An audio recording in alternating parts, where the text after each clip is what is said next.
Hey everybody, this is Rich Giordano from GoofOn.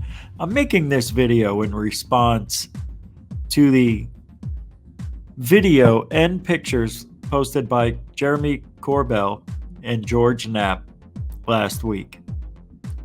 These videos and pictures do not show what they are telling us we are looking at.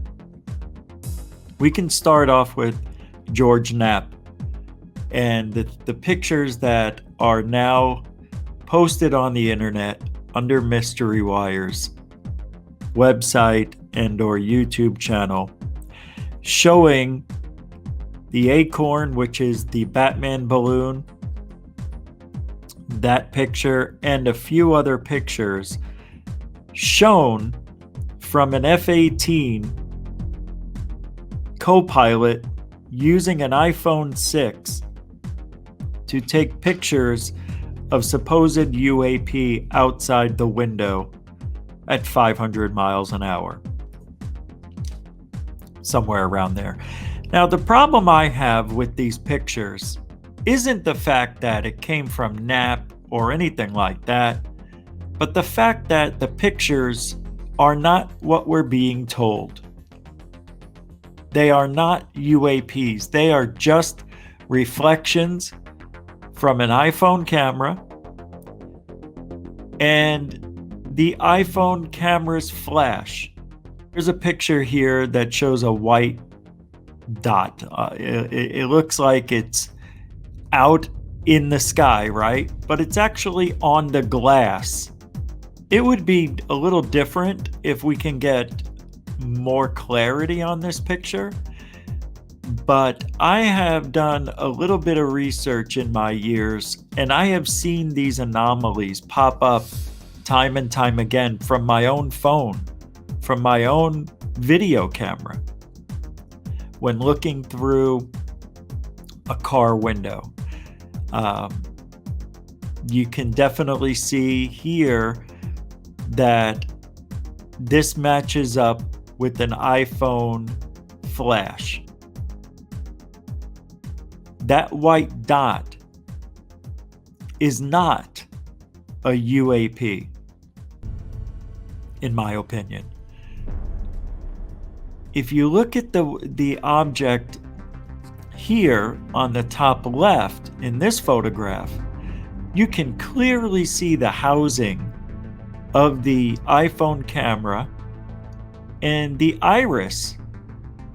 And you can see these are concentric circles, one inside the other. Yes, it's a little bit smeared here, and up here you see a dot and a dot there. Those aren't appendages. Those are points of light that are being reflected from the camera, from the iPhone camera. Now, on the iPhone 6, I used to have this camera. It is a little bit lifted off the surface. You could actually rub your finger and feel the housing on the camera itself. So it's lifted up a little bit. And you can see the left side of this is a little bright. And that's the sun. You can see a streak of light going through the center of this because the sun is at its brightest right here. And it's creating an anomaly, a streak that runs across the center here because the camera probably had a little bit of shake. I would imagine so, going at 500 miles an hour on a burning rocket. You can see clearly the sun is entering the camera from the left side here. And if you have this at the most perfect angle, it will reflect itself and show in the glass of the F-18. That is what we're looking at here. I've proven this. I think it's obvious. I think it is extremely obvious that this is the actual camera. And then the one down here on the left, bottom right, the one down on the bottom right is from the flash. That's why this one looks white. And then this one in the top left, you can see concentric circles just like an iPhone camera. I believe these guys have a different agenda, and that agenda is to force the narrative that there is a threat by these UAPs when there's no threat at all. A threat to our military is an object that won't identify itself in the airspace of any part of the United States where they're not supposed to be flying. The Matrix is a computer-generated. So, if there's a military installation, let's say Area 51, and a commercial jet is flying over Area 51, before the jet gets in range to fly over the complex, it will get a warning from Area 51, and it would say, something to the effect of flight, whatever you are, you're entering airspace that's restricted. Please respond or we will take action, whatever. If they don't respond, there's a good chance that will be shot down. If there's no transponder to identify the aircraft, there's a good chance it would be shot down if it didn't respond. But when there's UFOs flying unimpeded through the airspace of restricted airspace, and there's no response when they reach out to it, no transponder, no identification markings, no airplane, wings, no lights flashing, just a tic-tac looking object showing incredible hypersonic speeds, they are taking that as a threat. Now, what is a threat?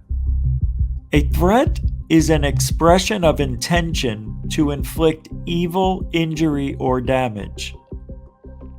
One that threatens, or an indication of something impending, like the sky held a threat of rain.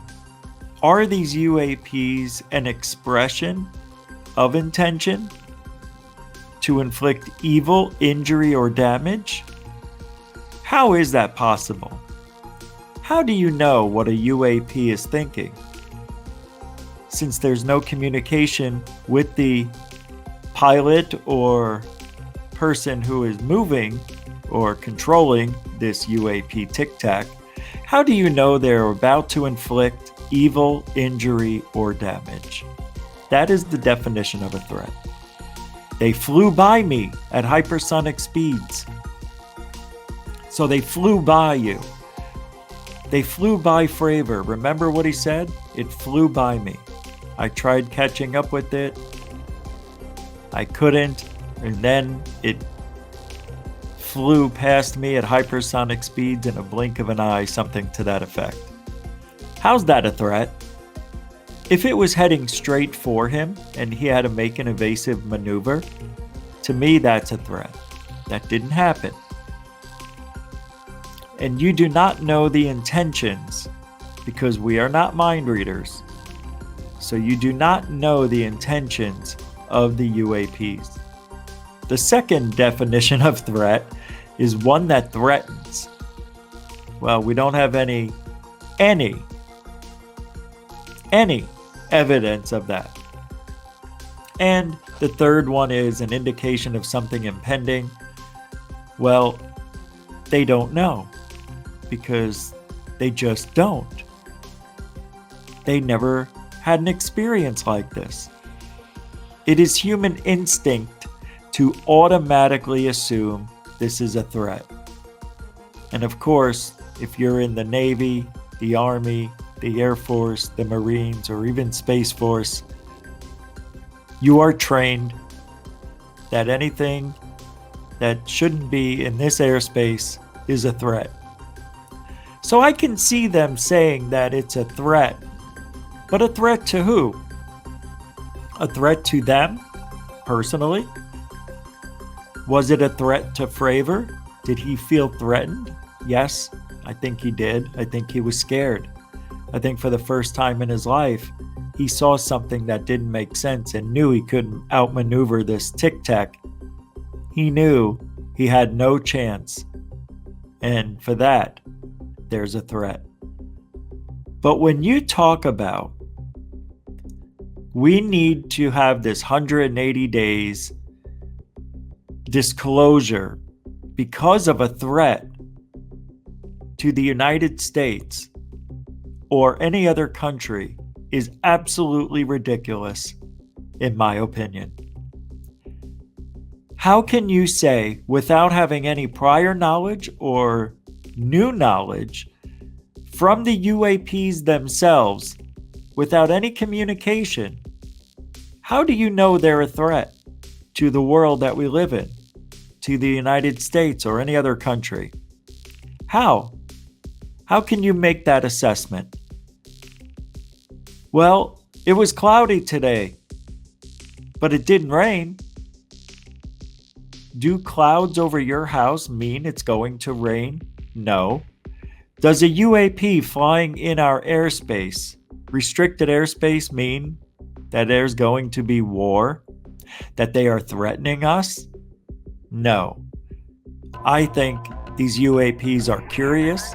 They followed the Navy around for 2 weeks. Where's all that video evidence? Where's the radar evidence when they were dropping out of the sky and it was raining UFOs?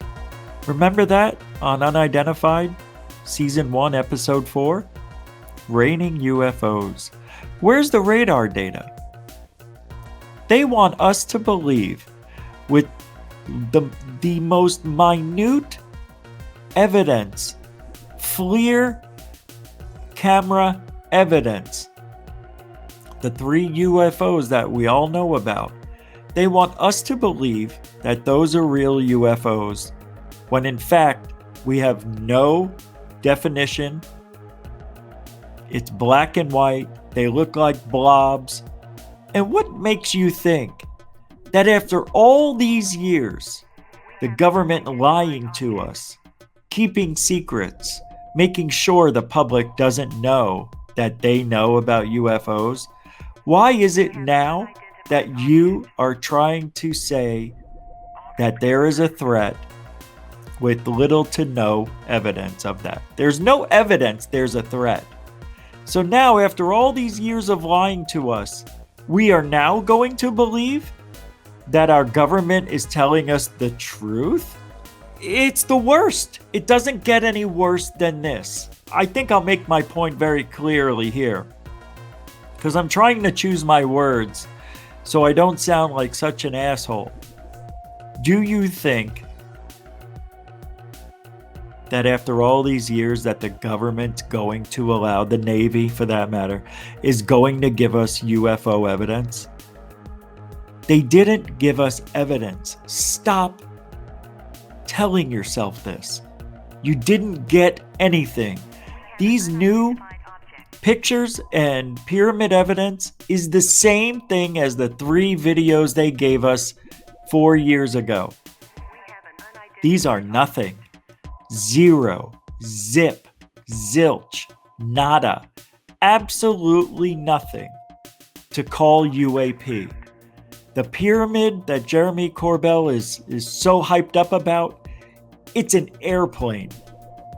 The 2 other things that are over to the left of it, those are stars. I swear on my life, we are not seeing UFO pyramids or triangles or a TR-3B. We don't know where the video came from. We assume it came from the Navy because Jeremy Corbell said that's where he got it from. Okay, so it's from the Navy. Who sent it to us? Well, it's anonymous. Well, without that person telling me anything, as far as I'm concerned, they gave us something that looks interesting, but really isn't. And the general public doesn't know the difference, and that's what they're banking on. This is all a lie. And I will stand on this for as long as I live in this field and being a part of ufology, that we are not looking at a threat. We're not looking at a UAP. We're not looking at pyramids. We are not seeing anything. but a reflection of the iPhone camera's iris, camera housing, and flash. And if you don't see that, and if Corbell keeps doing what he's doing, then the both of you have no business being in ufology, touting this stuff as legit. And I think I know, because I have tested a lot of different cameras in a lot of hours, 20,000 hours of hunting these things. And I have made the same mistakes as you. And at this point in your career, Knapp, you should know better. And Jeremy Corbell should know better. So, with that being said, that these two, Knapp and Corbell, should know better, I am telling you that they know this is bullshit, that they know that they can fool the public, the general public, and try to push this as a threat. Look, there are UFOs, yes, and they have passed over American Airlines just a few weeks ago. Cylindrical craft flew over American Airlines at extremely fast speeds. So I believe there are UFOs. I believe they seem threatening, but so far there's no proof of that. What makes more sense? This is what I always go to when I talk to everybody on GoofOn. What makes more sense? That UFOs are being recorded every single day, or that we're misidentifying things because we just don't know. And for Jeremy Corbell to post this video and call 3 triangles here UAPs and saying that they're a possible threat, man, that's a big one. To me, I just think that Jeremy Corbell is trying to make some waves here. It is a very small group of people that would understand this, so it makes sense. Of course, Jeremy Corbell would put out something that looks like something that would get everybody excited because they don't know, and he knows that. And George Knapp knows that the general public is gullible because they don't know. The only thing I can do is present you with my opinion at this point and Mick West's debunk of it. Didn't Mick West prove that it could possibly be bokeh? It can also be a couple other things. Lens flares, when you have 3 lights close together, it does create the illusion. You're going to believe what you want to believe. If you like Jeremy Corbell, you're going to believe it. That's all ufology is. It's a popularity contest. It's embarrassing that it is, but it is. And the more people that like you, the more people will believe you. That's sad. It should be the evidence, right? It's not about the evidence here. It really isn't. It's about whether you like Jeremy Corbell and George Knapp. And the reason George Knapp is kind of around Jeremy Corbell because not a lot of people like Jeremy Corbell, but a lot of people like George Knapp. They think George Knapp, the investigative journalist, can do no wrong. Well, let me tell you something. He's human and he's wrong. And Jeremy Corbell is like a deer in the headlights when it comes to ufology. Anything that looks real, he'll run towards it and believe it, and then try to turn it so you believe it, and then not only that, call it a threat. But what do I know? I've only been here for 17 years watching everything, listening to everything. Let me ask you this. If Third Phase of Moon posted this video, would you feel the same way? You know what people would say if Third Phase of Moon posted this? It's CGI. It's fake. It's not real. It's out of focus. People would be losing their freaking minds. But the fans of Third Phase of Moon would trust them. But because there are people out there who think that Third Phase of Moon is faking everything, they would call this fake. That's how stupid this field is. We live in a world, the ufology world we live in is all about likability. That's all it is. It's not about the truth anymore. It never has been. People believe in Christopher Bledsoe. He's such a nice guy. Why would he lie? Get away from this nice guy stuff, everybody. Wake up to reality. Go with the evidence, and including myself, let's do some better research. We can all do better. That's the problem nowadays. Everybody's waiting for somebody else to do the work. Let's just do the research ourselves. You know, it's the hardest thing to do, is to physically show, like Mick West has done, physically show how these people are misidentifying things. So we'll start doing that. I have a whole history of it, but it's all high 8 stuff and it looks like crap, but I'd rather rather just keep up with what's going on now instead of going backwards with my stuff. But yeah, we could all do better, that's for sure. We're just waiting for other people to do it. And I speak for myself, but I'm doing a lot of other things, you know. I try to explain as best as I can and show you with whatever pictures and videos that are out there how people are misidentifying things or making big mistakes like Corbell and Knapp are making with these pictures and video. Anyway, that's all for today. I think I'm beating a dead horse at this point, right? So do your own research, believe what you want. I think Mick West proved it. I think I made my points, and there's other people out there doing really good work, feeling the same way as I do here, and as some of you have told me you feel. And we'll just come back and we'll do it better and better, and there you go. That's the ufology world I want. And I appreciate everybody listening in. I'm Rich Giordano for GoofOn. If you ain't looking up, you ain't looking out for ufology. Take care.